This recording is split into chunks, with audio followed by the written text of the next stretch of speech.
E foi uma época uma época familiar conturbada para mim. Meu pai tinha morrido, eu sou filho mais velho, então era uma situação meio delicada. Eu queria já começar a minha trilha profissional.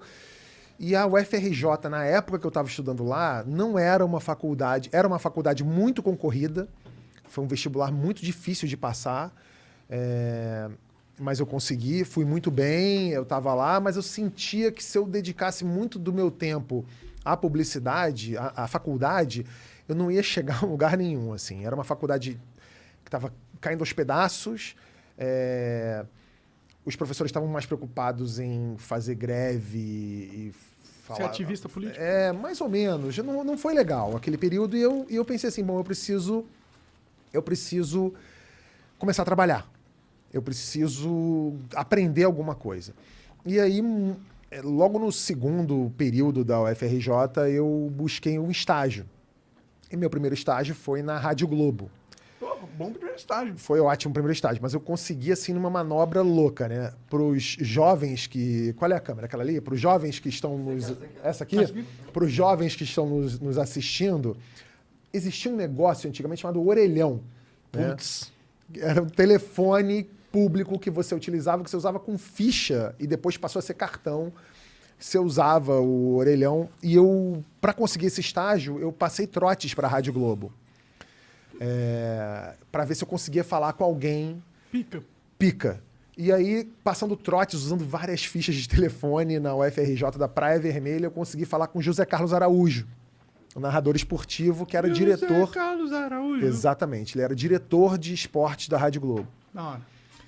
E aí eu fingi que eu era diretor de alguma empresa, não lembro qual foi o caô que eu mandei lá para a mulher da Rádio Globo. E quando ele atendeu o telefone, eu falei assim, Zé Carlos, então, meu nome é Antônio Tabet, eu não sou o diretor do sei lá o quê, eu consegui falar com você aqui agora e eu tô te ligando para te pedir um estágio.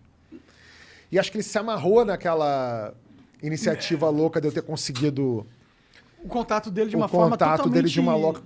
completamente independente, só com as suas ideias, isso é da hora mesmo. Então... Pessoas lutam pra ter uma oportunidade dessa, você criou com um orelhão.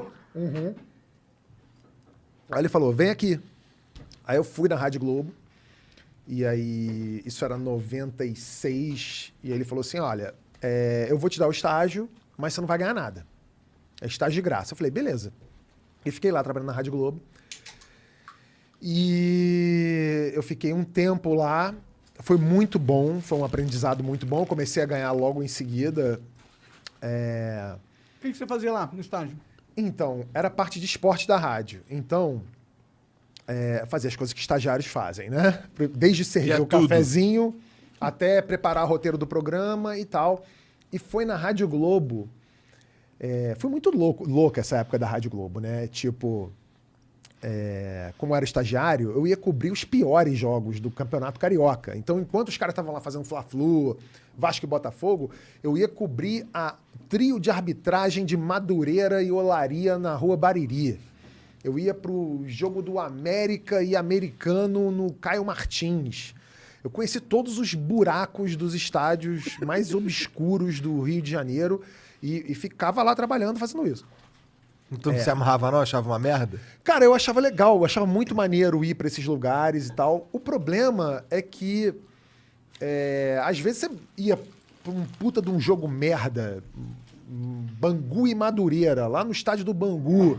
E você longe pra caralho. Longe pra caralho, um calor de 50 graus na sombra. E você levava aquele tijolão de celular, que daquela época era o que você falava com a rádio.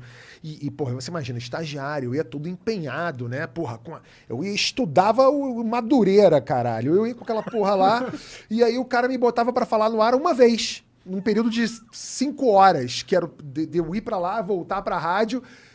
Antônio Pedro, como é que está aí no estádio Madureira? Aqui o Madureira está ganhando por 1-0 no oferecimento de tubos e conexões Tigre. Aí o cara, valeu, obrigado. Eu falava, é isso? Eu vim pra cá, fiquei 5 horas e falar uma vez. Eu ficava meio frustrado. Mas ainda assim eu me sentia, estagiário, membro da equipe de esporte da Rádio Globo. Foi muito maneiro. E foi na Rádio Globo que eu tive o meu primeiro contato com a internet de uma maneira completamente... Ao acaso? Ao acaso. Naquela época, os jornalistas da Rádio Globo, os roteiristas dos programas ainda usavam máquina de escrever, datilografia. Então, assim, os caras ficavam aquele barulho de redação e tinha um computador parado num canto da Rádio Globo e ninguém usava. Era um computador e parado. Ninguém sabia nem ligar. Entendi. Na época que o computador era o Computador, foda. o computador era tipo, sei lá, era como se você botasse uma máquina de Nespresso numa jaula dos macacos do zoológico. Assim, ninguém entende o que é aquilo. E ficava ali parado no canto. E aí eu conheci um maluco da informática da Rádio Globo que falou pra mim, isso aqui é um computador, isso aqui vai ajudar vocês pra caramba. Eu falei, tá, mas como é que usa isso aqui? Ele, isso aqui você liga aqui e tal. E era um computador ainda naquela época tipo Matrix, né? Que era aquela tela preta que as letrinhas verdes que apareciam, DOS. Ele falou assim, aqui você consegue ver em tempo real os resultados dos jogos no mundo inteiro. Caralho. Aí eu falei, maneiro, né? Já vi aquela coisa. Porque antes de eu trabalhar na Rádio Globo, o Igor deve se ligar nisso, porque assim, quando a gente ouvia o jogo na Rádio Globo, o cara tava narrando Flamengo e Vasco. E ele falava assim, vamos ao Centro Eletrônico de Informações com fulano de tal que vai dizer quanto é que tá o jogo do Remo e Paysandu lá no Pará. E aí quando eu via aquilo, eu imaginava que o Centro Eletrônico de Informações da Rádio Globo, eu imaginava que era uma puta de uma sala, tipo daquelas da CIA, os Power Rangers. Com computador, luzinha piscando, fios e o caralho. E o Centro Eletrônico de Informações era um senhorzinho pretinho, que usava um terninho empuído, chamado Pato Preto, era o apelido dele na rádio. Ele usava uma agenda velha de telefone que ele ligava para as federações e perguntava quanto é que tá o jogo do Remo. Aí o cara falava assim, tá 1-0 Remo. Ele falava assim, aí o Centro Eletrônico de Informações era ele. Ele passava um papelzinho pro cara, e o cara falava assim, tá 1-0, Centro Eletrônico de Informações. Tem nada de eletrônico. Nada de eletrônico. E as informações às vezes vinham erradas, porque o cara lá da federação mandava um moleque ver quanto é que tava o jogo no estádio. Era uma loucura. E aí, quando eu descobri esse computador na Rádio Globo, eu falei assim, agora eu vou crescer aqui dentro dessa porra. Que eu virei o estagiário louco. Que sabe mexer no PC? Que sabe mexer no PC. Então eu pegava os resultados ao vivo de Real Madrid e Barcelona. E os caras, como é que você descobriu essa porra aqui de Real Madrid e Barcelona? Eu falava, no computador ali tem, ó. Tá aqui Steaua de Bucareste, tanto e sei lá quando. Eu comecei a ver os resultados dos caras, caralho, esse moleque Hackerman. E aí eu comecei a imprimir roteiro, em vez de ser na máquina de datilografia, eu comecei a imprimir roteiro no computador. Depois eu comecei a trocar a fonte do roteiro, botava um Times New Roman, sei lá o quê. Os caras começaram a não gostar. Porque os caras falaram assim, isso aí tá atrapalhando o nosso esquema aqui. Os outros caras. Os outros caras que não sabiam mexer em roteiro, tipo, o José Carlos Araújo recebia um roteiro impresso bonitinho, ele falava assim, isso aqui tu mandou fazer isso aqui? Eu falei, não, isso aqui é no computador. E os caras que faziam o roteiro na máquina de datilografia não gostavam. E aí eu fui puxar o meu tapete na Rádio Globo, me tiraram da parte de esportes e me botaram na parte policial. E aí era punk rock, porque aí eu tinha que ver cadáver em vez de ver trio de arbitragem, eu via cadáver em mala de sei lá onde. E aí, teve tiroteio sei lá onde. Lá vou eu pra tiroteio. Lá vai eu pra tiroteio. Fui pra tiroteio uma vez, 2 vezes. Eu falei assim, não, acho que deu, né? Aí eu abandonei o estágio. Abandonei. Eu nem peguei minha carteira de trabalho. Deixei lá no RH. Foda-se. E aí comecei a fazer outras coisas. Mas sempre tive esse interesse pela internet, de ver como é que as coisas... Você viu como era poderoso ali, né? Aquele seu ambiente. Eu vi que aquilo era o futuro. O meu grande sonho era ser colunista de jornal. Eu queria ser uma espécie de Tuti Vasquez, ter um espaço de um Milor Fernandes. Isso é de opinião? Seria uma coluna de opinião? Sim, uma coluna de opinião, mas assim, com piadas rápidas, sabe? Entendi. Eu gostava daquela coisa do Tuti Vasquez, do Luiz Fernando Veríssimo. Eu confesso que eu não conheço. O Tuti Vasquez é um jornalista, é um colunista que fazia umas colunas de humor antigamente no Jornal do Brasil. Milor Fernandes e Luiz Fernando Veríssimo são 2 das maiores cabeças. Esse segundo nome eu já ouvi falar bastante. Você precisa ir atrás e ler Luiz Fernando Veríssimo. Demorou. É um dos maiores escritores da história. Pode crer. E eu queria muito fazer alguma coisa parecida com o que eles faziam nos jornais. O Luiz Fernando Veríssimo tem coluna até hoje. E o Milor foi um dos caras que fez o Pasquim, sabe? Enfim, a gente podia fazer um outro programa só para falar sobre Milor Fernandes e outro só para falar de Luiz Fernando Veríssimo. Mas eu queria muito fazer algo que chegasse aos pés do que esses caras faziam. E para você ter uma coluna de jornal naquela época, você tinha que ou ser muito famoso ou conhecer alguém, ter um pistolão que te entregasse. Porque imagina, não tinha internet. Então, para você falar para o grande público, ou você estava na Globo, ou você estava escrevendo para o Globo, para o Jornal do Brasil e etc. E aí, quando a internet surgiu, eu falei assim, porra, eu quero fazer em algum lugar aqui. Eu descobri a ferramenta do blog. E aí, no blog, eu fiz o Kibiloco, que era uma coisa que se baseava em fazer justamente isso. Que eram potocas, eram piadas, eram fotomontagens e etc. E aí, o Kibiloco viralizou de uma forma absurda. Você queria fazer justamente o conteúdo que tava mais em alta naquela época, né? Porque eu lembro que, tipo, os memes meio que começaram a surgir lá, né? Essas coisas. O meme, na verdade, surgiu ali no início dos anos 2000, né? Mas surgiram sem esse nome. Eles ganharam esse nome de meme anos depois. Mas, porra, se eu te contar, se você lembrar de memes antes do meme ter esse nome de meme, o Kibiloco fazia isso. O Kibiloco, o Euem, que era o site do Nelito Fernandes, que hoje faz o Sensacionalista, também fazia isso naquela época.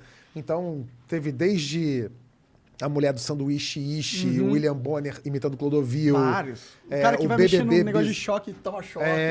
O Jeremias, o BBB Bizarro, que eram as comparações dos rostos dos participantes do Big Brother. Então, isso tudo rolou no Kibiloco durante muitos anos. E chegou uma época que o Kibiloco tinha mais acesso que a Globo.com. Mas é porque a Globo.com estava começando e o Kibiloco já era um blog muito conhecido. Então, teve esse momento.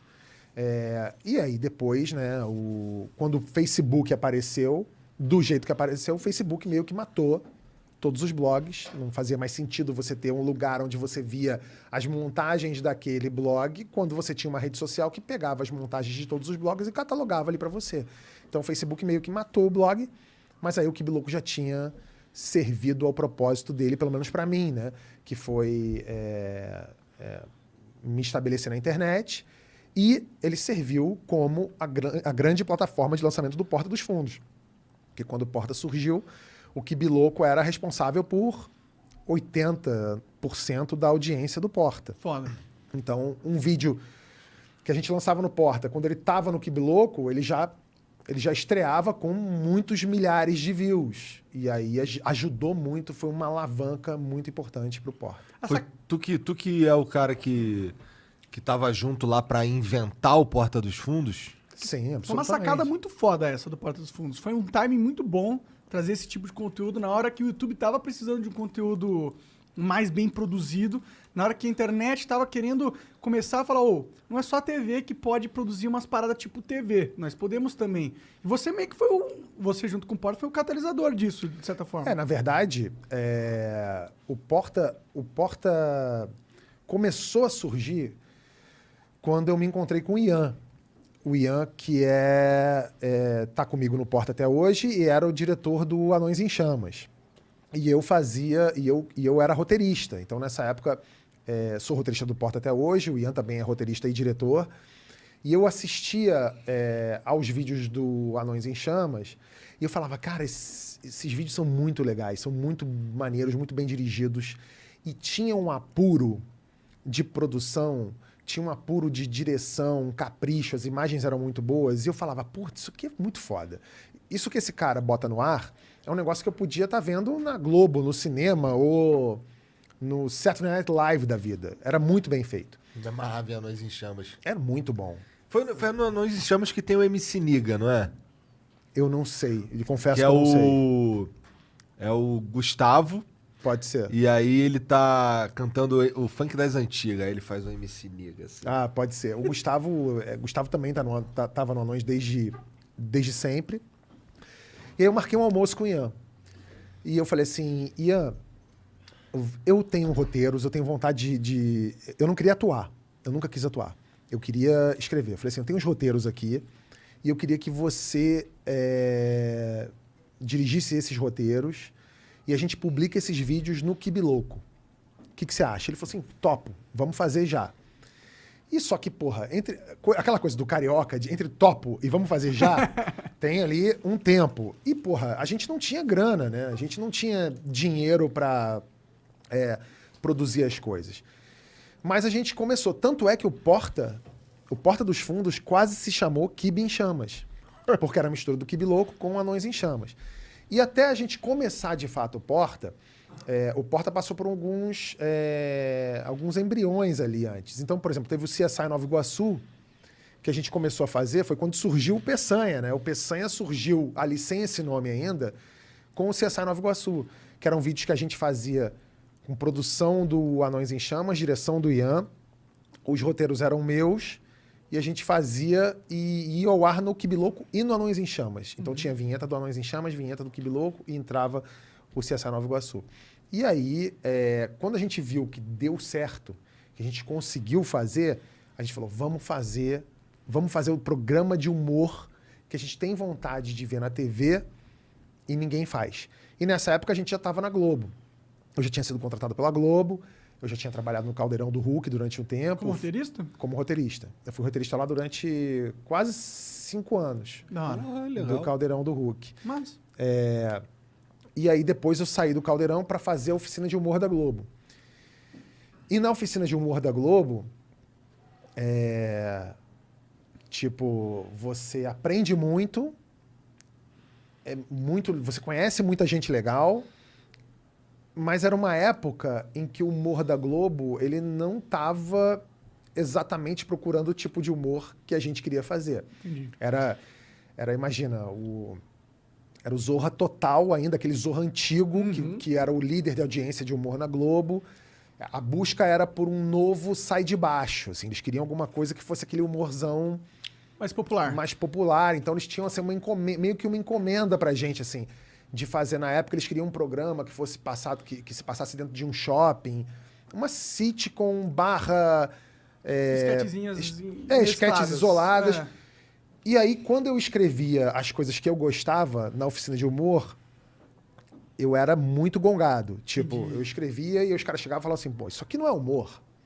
Porra, isso aqui não é engraçado. Pô, isso aqui é ativismo político. Isso aqui é bandeira. Isso aqui sei lá o quê. E eu discordava. Eu achava engraçado pra caralho. E aí, quando a gente calhou de, no fim de 2011, todos nós...